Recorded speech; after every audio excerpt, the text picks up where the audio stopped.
సభాయ నమః అంటూ సభాసదస్సుకు నమస్కరిస్తూ సభాధ్యక్షులు సోదరులు అచ్చెన్నాయుడు గారికి, పెద్దలు నారా చంద్రబాబు నాయుడు గారికి, సోదరులు పవన్ కళ్యాణ్ గారికి, వేదిక ముందున్నటువంటి భారతీయ జనతా పార్టీ, తెలుగుదేశం, జనసేన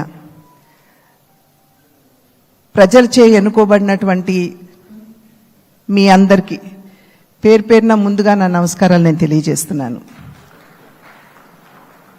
అనూహ్యమైనటువంటి విజయాన్ని మనం సాధించడం జరిగింది. పవన్ కళ్యాణ్ గారు మాట్లాడుతున్నటువంటి సందర్భంలో తెలియజేశారు. ఏ విధంగా ఢిల్లీలో మేము కూర్చున్నటువంటి సందర్భంలో ఆంధ్ర రాష్ట్రంలో జరిగినటువంటి ఎన్నిక జరిగిన తీరు మాత్రమే కాదు, 3 పార్టీల మధ్య ఏర్పడినటువంటి సమన్వయం ఒక రకంగా యావత్ భారతదేశానికి కూడా ఇది ఒక ఎగ్జాంపుల్గా నిలవాలి అని చెప్పి ఢిల్లీలో మాట్లాడుకున్నటువంటి మాట.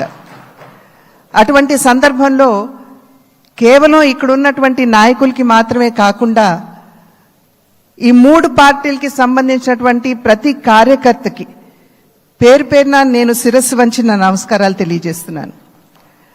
అదేవిధంగా తెలుగు ప్రజలు గడిచిన 5 సంవత్సరాల కాలంలో వారు ఎదుర్కొన్నటువంటి సమస్యలు, ఒక విధ్వంసకర పాలన, విద్వేషపూరిత పాలన, కక్షపూరితమైనటువంటి పాలన ఎదుర్కొన్నటువంటి సందర్భంలో అభివృద్ధి అన్న పదానికి అసలు అర్థం లేకుండా పోయినటువంటి నేపథ్యంలో సంక్షేమం, నిజమైనటువంటి సంక్షేమం అన్నది ప్రజలు దూరమైనటువంటి సందర్భంలో విసిగి వేసారిపోయినటువంటి ప్రజలందరూ కూడా మనం ఊహించలేదు.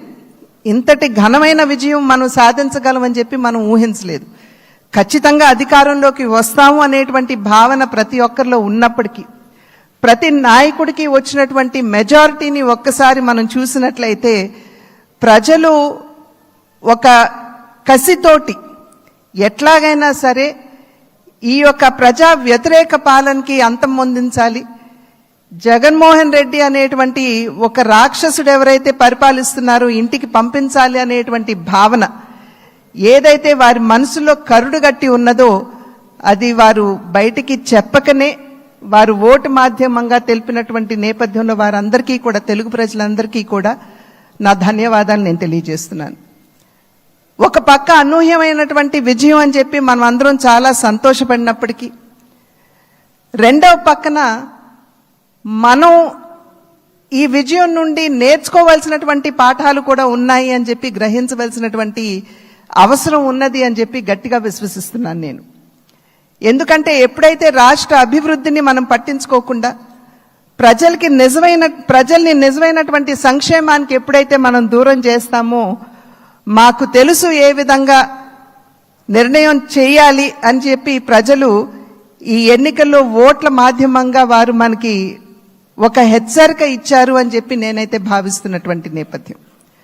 కనుక ఈ యొక్క అనూహ్యమైనటువంటి విజయాన్ని, ఈ పరిణామాన్ని మనం గెలిచాము, అధికారంలోకి వచ్చాము అనేటువంటి భావన కన్నా ప్రజాహిత పాలనని, సుపరిపాలనని ఏ విధంగా ప్రజలకు అందించాలి అనేటువంటి విషయం మీద ఖచ్చితంగా మనం అందరం కూడా దృష్టి కేంద్రీకరించవలసినటువంటి ఆవశ్యకత చాలా ఉంది. ఆ సందర్భంలో ఈ 3 పార్టీల యొక్క కలయిక, ఒక్కసారి 3 పార్టీల యొక్క ఆలోచన విధానాన్ని కనుక మనం తరిచి చూసినట్లయితే, భారతీయ జనతా పార్టీ ఆది నుండి కూడా, ఎప్పుడైతే భారతీయ జనతా పార్టీ ఏర్పడిందో ఆనాటి నుండి కూడా సబ్కే సాత్ సబ్కా వికాస్ అనేటువంటి ఒక సంకల్పంతో ముందుకు వెళ్తున్నటువంటి వైనం మనందరికీ తెలుసు. అదేవిధంగా నందమూరి తారక రామారావు గారు తెలుగుదేశం పార్టీని స్థాపిస్తున్నటువంటి సందర్భంలో సమాజమే దేవాలయం, పేదవాడే దేవుడు అనేటువంటి ఒక విశ్వాసంతో ప్రజల మధ్యకు వచ్చినటువంటి నేపథ్యం.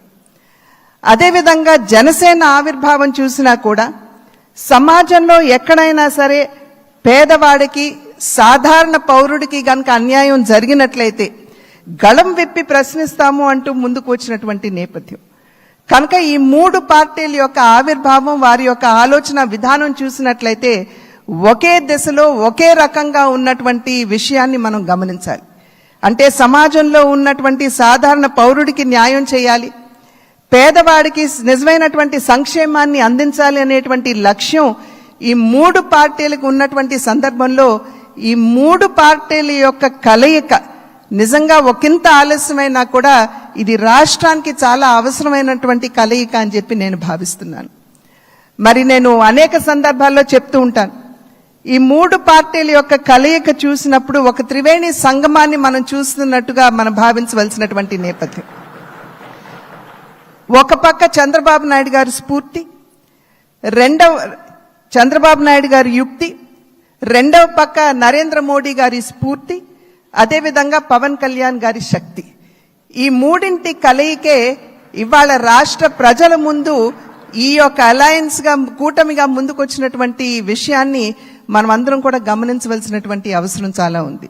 ఇందాక చెప్పినట్లుగా ప్రజా సంక్షేమ పాలనని, సుపరిపాలనని ఏ విధంగా ప్రజలకు అందించాలి అనేటువంటి విషయం మీద దృష్టి పెడుతూ కక్షపూరితంగా ముందుకు వెళ్లకుండా మనం కూడా మన కార్యకర్తలకి తెలియజేస్తూ వారిని కూడా ఒకంత శాంతింపపరుస్తూ, ఎందుకంటే గడిచిన 5 సంవత్సరాల కాలం వారు ఎదుర్కొన్నటువంటి సమస్యలు ఏదైతే ఉన్నాయో, ఇబ్బందులు ఏవైతే ఉన్నాయో వాటి నేపథ్యంలో ఒకంత అత్యుత్సాహం కావచ్చు ముందుకు వచ్చి మరి ఏ విధంగా మనం ముందుకు వెళ్ళాలి అనేటువంటి అంశం మీద దృష్టి సారిస్తున్నటువంటి సందర్భంలో మనం సంయమనాన్ని పాటించడం మాత్రమే కాకుండా మన కార్యకర్తలు కూడా మనం సమయాన్ని పాటించవలసినటువంటి ఆవశ్యకతని వారందరికీ తెలియజేయవలసినటువంటి బాధ్యత మన మీద ఉన్నది అని చెప్పి తెలియజేస్తూ, ఏదైతే ఇప్పుడు సోదరులు పవన్ కళ్యాణ్ గారు మరి ప్రతిపాదించారు, చంద్రబాబు నాయుడు గారిని మన నాయకుడిగా ఎన్నుకోవటం, నేను దాన్ని సమర్థిస్తున్నాను అని చెప్పి తెలియజేస్తూ